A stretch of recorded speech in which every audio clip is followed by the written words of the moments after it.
Well, here's what's left of the history of the Air Force Base in Myrtle Beach, South Carolina. They closed the base pretty much after the Cold War was over. They quit running reconnaissance missions at the coast, so they made a nice little park for it. Got a few planes here, up and about.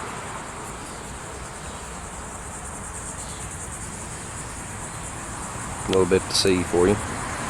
See if I can zoom. This place is pretty good size. See if Shaky can zoom in. Shaky's not doing too bad today.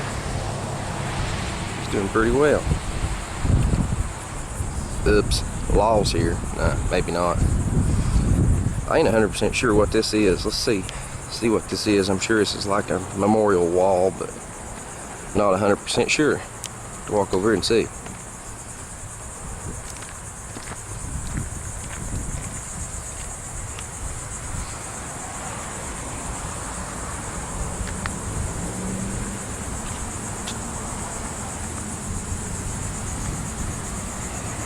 Yeah, it's a wall of service.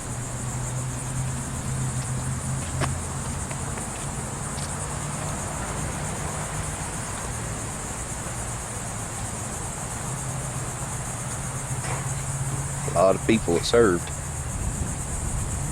This is the small side. The other side's full.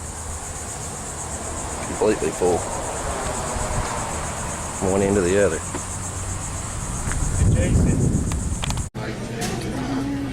Perfect redneck breakfast for under $6.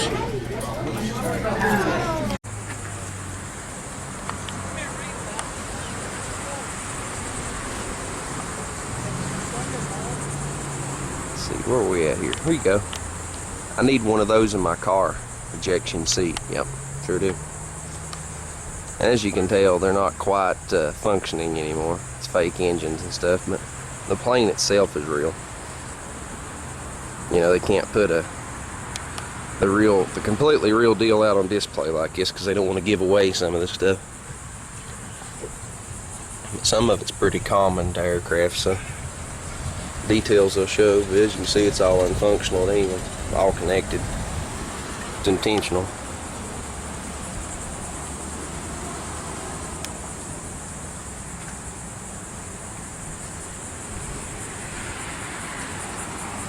I think somebody forgot to put ejection seat on that one. It's got somebody's name on it. Pilot Anthony Shine.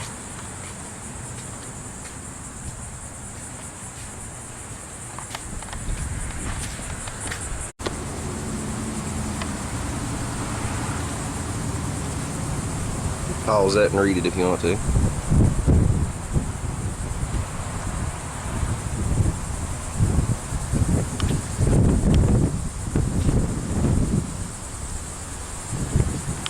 If you're this close to this plane, you better hope it's dry docked,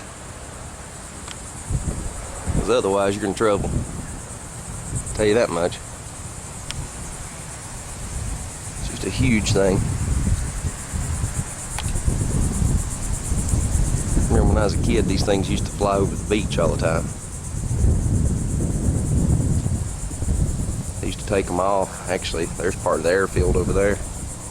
It's all nothing now, but closed it in like 93. Completely closed it. I think they quit running reconnaissance in '86, I believe it was. Literally right after the Cold War was over.